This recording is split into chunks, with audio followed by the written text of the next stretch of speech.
கிளம்பரிச்சு அந்த பீஷ்ம பிதாமர தரிசனம் பண்றாரு. அந்த பீஷ்மர தரிசனம் பண்றச்ச பீஷ்மரை பார்த்து கண்ண முழுது பீஷ்மரும் வந்து உத்தராய புண்ணியத்துக்காக வந்து தரிசனம் காத்துட்டு இருந்த.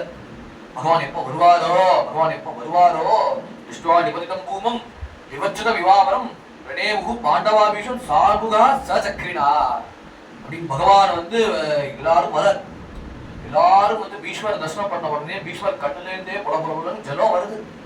ஏன்னா யாரெல்லாம் வந்திருக்கானா தத்த பிரம்மஸ்ரய சர்வே தேவசேஷ சத்தம ராஜசேஷரத்ராசும் திருஷ்டும் பரதபுங்கவம் வனவதோ நாரதோ தௌம்யோ பகவான் பாதராயணः புரதஸ்வோ பரத்வாஜः சசிஷ்யோ ரேணுகாசுதः வசிஷ்ட இந்த பிரமத திருதோ கிருத்சமதோசிதः கக்ஷீவான் கௌதமோத்ரிஷ்ட கௌஷிகோத சுதர்ஷனः அன்யே ச முனியோ பிரம்மன் பிரம்மராதாதயோ பலாः சிஷ்யை உபேத ஆஜத்முஹு அஸ்ய கஷ்யபாங்கிரசாதயः அப்படின்னு பஞ்ச பாண்டவர்கள் கண்ணபிரான் மட்டும் வரல, எல்லா ரிஷிகளும் வந்திருக்காங்க.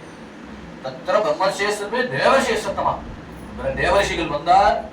அப்புறம் பிரம்மர்ஷிகள் வந்தா எல்லா பிரம்ம ரிஷிகளும் வந்திருக்கார். அவாவா அனுஷ்டானத்தை வந்து ஓரம் கட்டிட்டு அவாவா வந்து பாடசாலைய வந்து எல்லாருக்கும் அவகாசத்தை லீவு கொடுத்துட்டு அவர் மட்டும் வரல, எல்லா சிஷ்யகணங்களும் வரா. எதுக்கு அவர்களும் வரணும்? அவர்களுக்கு எல்லாமே தெரியுமே. அவர்கள் எல்லாம் தெரியும்னால்தான் வந்து எல்லாத்தையும் தியாகம் பண்ணிட்டு அவ வந்து கண்ணை மூடிட்டு சுவாமியை வந்து ஏகாந்தமா தியானம் பண்ற. அதனால அவ வந்து எதுக்கு வந்து பீஷ்மரை வந்து பார்க்கணும்? ஏன்னா பீஷ்மர் வந்து ஒரு பெரிய பிரவச்சனம் பண்ண போகுது. என்ன பிரவச்சனம்னா என்ன டாபிக்னு கேட்டா தர்மோபதேசம் பண்ண போறாரு. தனக்கு தெரிஞ்ச